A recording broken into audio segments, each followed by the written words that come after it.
is my partner in crime on our world tour. It's Mallen Baker. I've known Mallen probably for 10 years.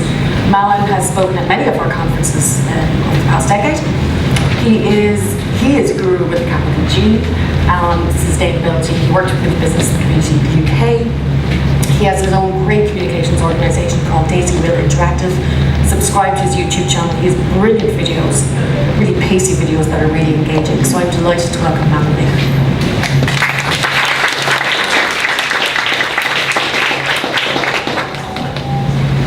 Moira, thank you very much.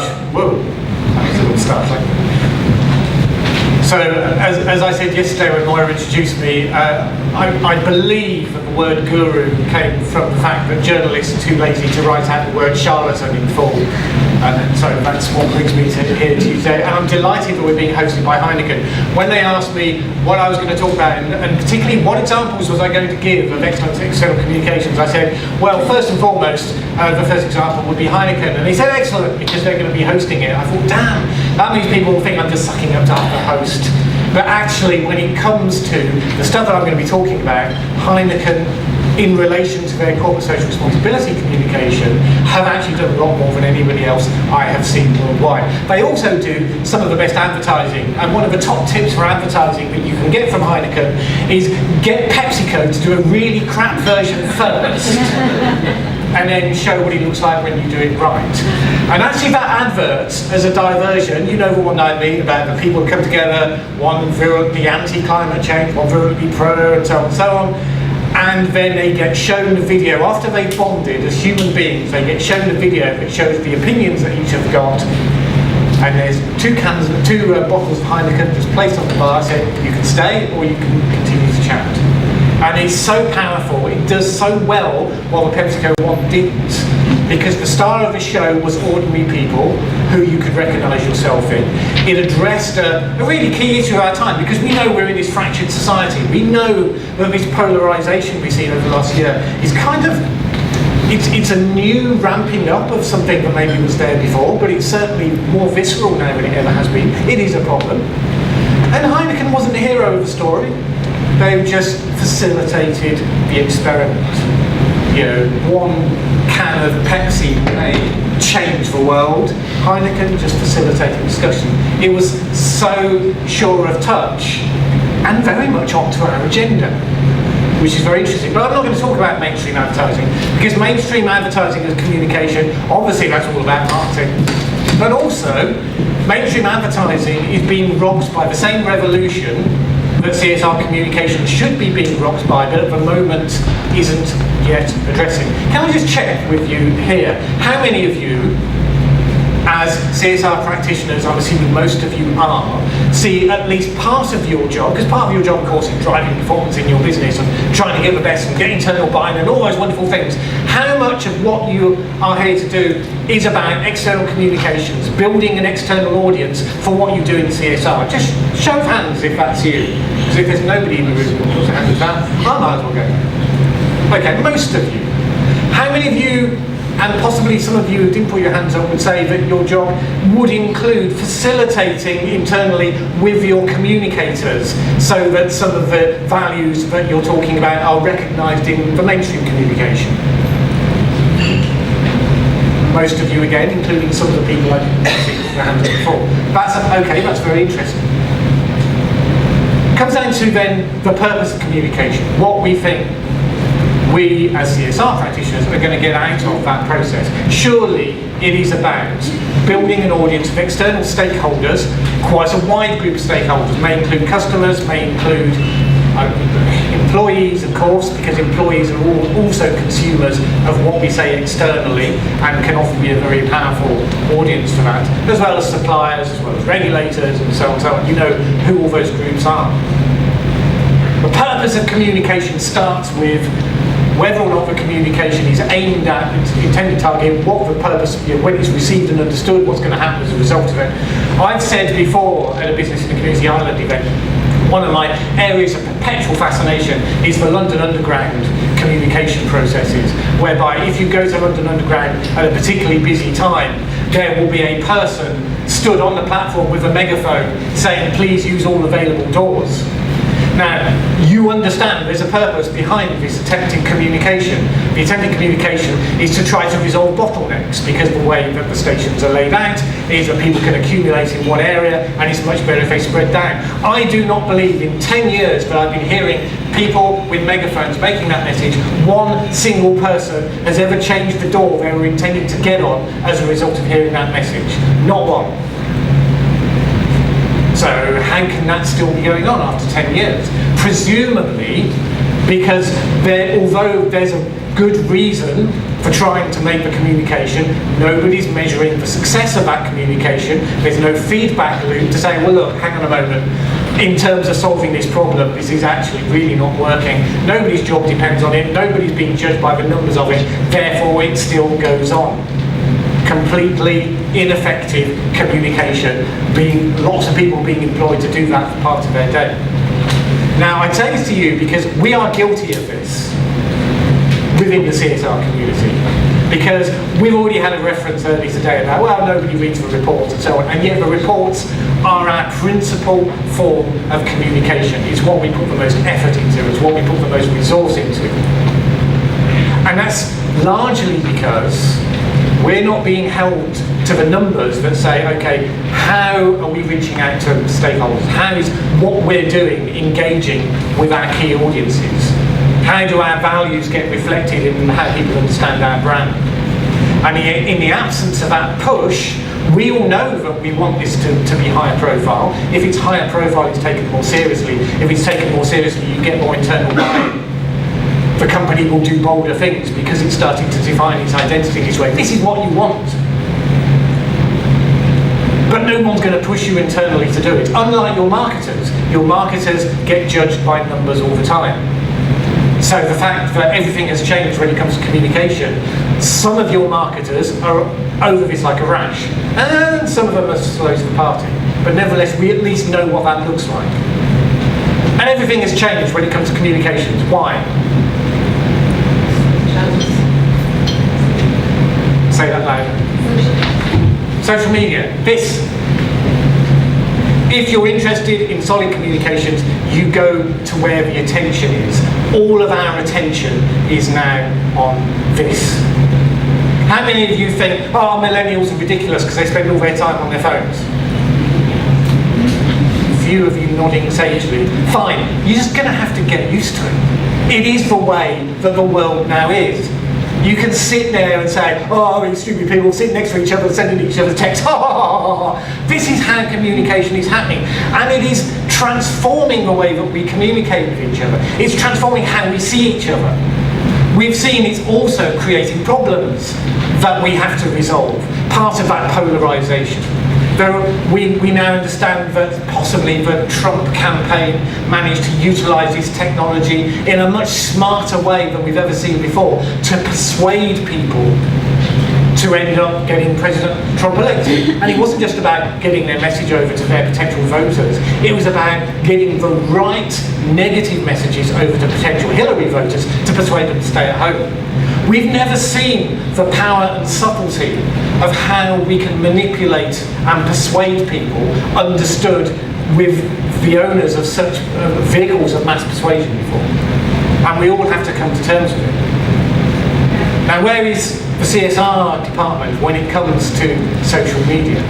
By and large, scared.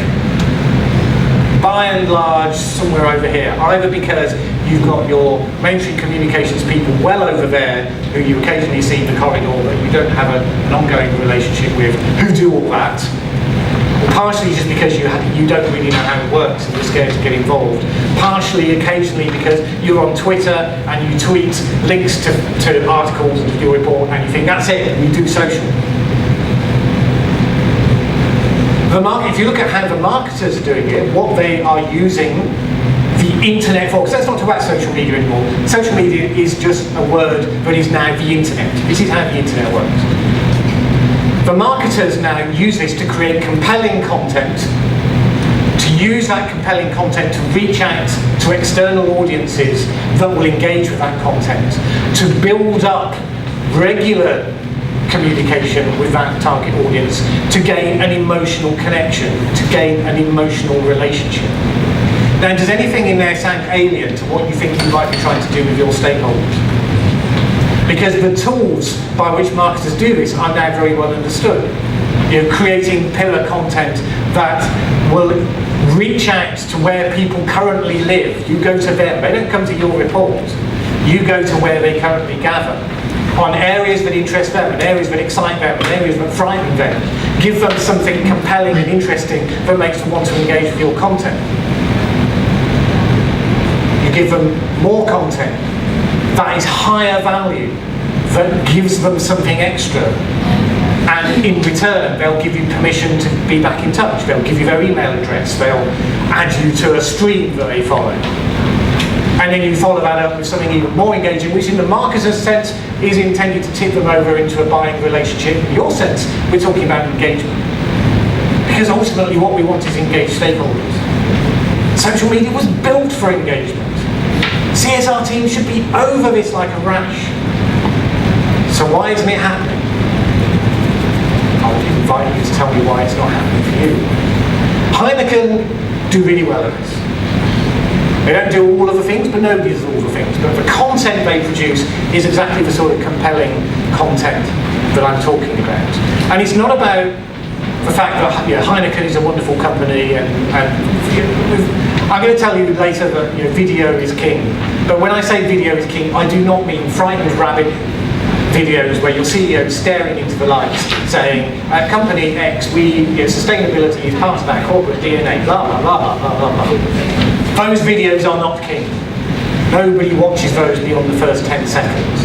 Nobody watches any videos beyond the first 10 seconds if you don't have something, first 20 seconds in fact, if you don't have something that's going to grab them. So I contrast those videos with videos that Starbucks facilitated, where they started off, they wanted to focus on a gym that had opened up for people who had in some way or become disabled, were in wheelchairs. And that as a gym they decided to reach out and specialise in getting people in wheelchairs who are really low in their lives to rebuild self-respect by getting into the gym, getting to understand what they could do rather than focusing on what they couldn't. And they started their video about that with a guy saying, I was going down the road, I saw this huge guy running towards me, shouting at me, uh-oh, you're going to get robbed. That was up to the 20-second cut-off point. You weren't going to stop watching at that point. You wanted to know what's going to happen. And you started to tell the story about how the guy who owned the gym connected with the person who was at the lowest point in their lives and how it went on from there. It's a really compelling story. Starbucks facilitated it. They were not the hero of the story. When Heineken wanted to talk about their zero carbon brewery and get this to a younger audience, millennial audience, they did what a lot of the marketers do. They reached out to YouTube influencers who do daily vlogging, watched by millions of people who are interested in their travels and in their lives, and they took one of those people, a guy called Ben Brown, to have a tour of the zero carbon brewery. And he was able to say whatever he wanted, to do whatever he wanted. It's his narrative, his audience. Of course he wasn't going to slag them off because A, they're a really impressive company, it was a really fascinating thing. And he was fascinated, and he shared that fascination with his audience. Going to an authentic narrator to tell your story to their existing audience is the way you talk to millennials. Heineken tried to do it in another very creative way, which I think was slightly less successful, which is you had a Dutch rapper do the intro to your sustainability report last year, which was fascinating, and I tweeted it, and I think it was mostly watched by CSR people going, look at that. But you had the word sustainability report in the title, no millennials going to get past that. But it was really creative and interesting, and it's experimenting, because nobody knows exactly how this stuff works. And Heineken get all my admiration because you can see they're trying this stuff out. Does this work? Does this get us to this audience? Nearly, but not quite. Well, how about this? And that spirit of adventure is something we should all be engaged in. Because we all know what reporting looks like, and there's the GRI, and you can talk about that if you're really, really interested with that stuff. But one of our problems as a community is we're too focused on the technical and the detail. And yet we want to engage a wider group of stakeholders, and you do that with simpler messages and with engaging conversations. And how do you engage conversations? You You do things like you opening loops right at the start of a video that people are going to be interested in. You make your company fascinating. How many of you have ever watched MasterChef? Or Program Silver? Yes. Now, how many of you actually genuinely think the restaurant business is fascinating? No, it's really not. It is low paid, it's really long hours, it's dirty and sweaty and it's grueling. And yet you watch that and the bits that actually are really fascinating are brought out, and they're told around the human stories of people who are trying to realise their food dream and so on, so on, so on. What if your content in relation to the CSR challenges that you're facing could help to make your business seem equally fascinating by showing the story? Ben Brown showed this zero carbon brewery because he was fascinated by some things that are going on there, and he shared that fascination. What are the things that you can do? Because there are very few businesses where you can't do this. Some of them is harder than others, I would say. But there's no business, I think, that can't show an area of fascination. But you have to get your head out the detail, because as a specialist, you get fascinated by things that other people don't find interesting. You have to be able to step back and see it from the outside. So what are the rules about social media? One is about you want to build an audience, you want to get engagement. Marketers do that by getting people to sign up to an email list. If I'm your stakeholder and I'm genuinely interested in what you're doing, and you want me to be, don't you? Then give me a way to stay in touch. Give me a way to hear when you're next doing a thing. Because if I'm interested, I'm your stakeholder, I want to do that. Only Cisco have I seen the CSR teams offering people to join an email list to then find out about the next thing. But then that's possibly also because very few of you are prepared to share any of your stories until they're finished, until they're perfect. You don't want to risk putting anything out there while it's still a work in progress. But guess what? Works in progress are really engaging. You know, soap operas have known this for decades, because every single episode is a new cliffhanger and we all have to tune in to see the next one. Nobody is going to hold you as being a corporate villain because you're honest about the fact you haven't solved all the problems yet. So be prepared to talk about works in progress with the aim of recruiting your interested stakeholders to care about whether you succeed or not. One of the most effective CSR report communications I saw was about 10 years ago. It was Ford, when Bill Ford was the chairman, and everybody knew Bill Ford was an ardent environmentalist, and he was passionately committed to getting the environmental impact of Ford motor vehicles down. And they produced a report saying, we're failing. You know, we've been trying to get this down, but the customers are so wedded to the 4x4s, the big, powerful vehicles. We haven't solved this yet. And that actually made mainstream headlines in a way that no CSR report I've seen before or since has done. And they were largely sympathetic, because they knew they were genuinely trying to do this. They'd admitted that they hadn't got it cracked. That was an interesting story. That was like, how do we solve this problem? Of course, we solve this problem when Elon Musk comes along and completely transforms the industry. We didn't know that then. And that is also a genuinely interesting thing. Why are we fascinated with Elon Musk? Because he's taking all these risks. Because we're hoping that he's going to succeed, and he might fail. So suddenly we're rooting for him. Don't you want your stakeholders to be rooting for you? How do we achieve that? So very quickly, when it comes to social media, we are talking about a number of channels that are potential vehicles for you to reach the stakeholders that matter the most. And what marketers know at the moment is that the best one of these at the moment, and this changes year on year, no point being sentimental about a channel, you just see where the attention is at any one place. At the moment, a lot of the attention is on Facebook. Facebook is an excellent vehicle because it gives you the power to boost content at very, very tightly targeted audiences, which is exactly what you might want to do when you're reaching out to a stakeholder group that you have in mind. Let me give you an example. A few weeks ago, you may have noticed there was a little frisson about Unilever and Kraft 3G. And you will mostly know that story. I wrote a piece the day after that broke about in defence of Unilever and Paul Polman. There'd been an article saying how Unilever was asleep at the wheel and all these sorts of things. And I decided But I wanted this article not only to go to my usual audience, and they were interested in this because Unilever is one of those companies that we're all very focused on, but I actually kind of wanted people in Unilever to notice this. So I used a Facebook boost. And one of the things you can do on Facebook Boost, as well as promoting it to anyone who's interested in sustainability and corporate social responsibility, is I also targeted anybody who says that they work for Unilever. Within 24 hours, I had a phone call from the Vice President of Communications of Unilever thanking me for the article, and I had a tweet from Paul Polman the next day thanking me for the support.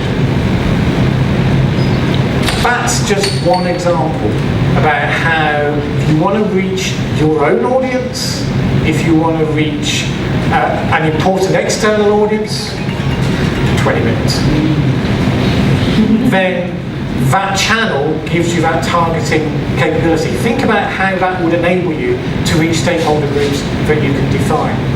I'm out of time, but the other channels very quickly are YouTube, which is now the new television, which has got such discoverability, such viral ability built in. But the video content has to be good. You have to get away from the frightened rabbit. You have to look at how do we facilitate content, how do we make it compelling. Because your CSR stories have that. You know, Moira talked earlier before about digging out from one paragraph in the latest reports of this fantastic story. And the whole reason why I moved Data Wheel to focus on social media, which I only did this year, was because so many of the CSR teams have got these stories, and you've done all the work to produce the reports. You know where these stories are kind of located.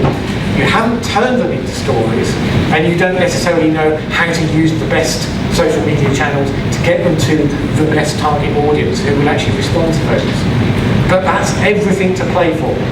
It's currently being invented around us, and you have the opportunity to be pioneers alongside Heineken, alongside Cisco, and a bunch of others that will be piling into this space.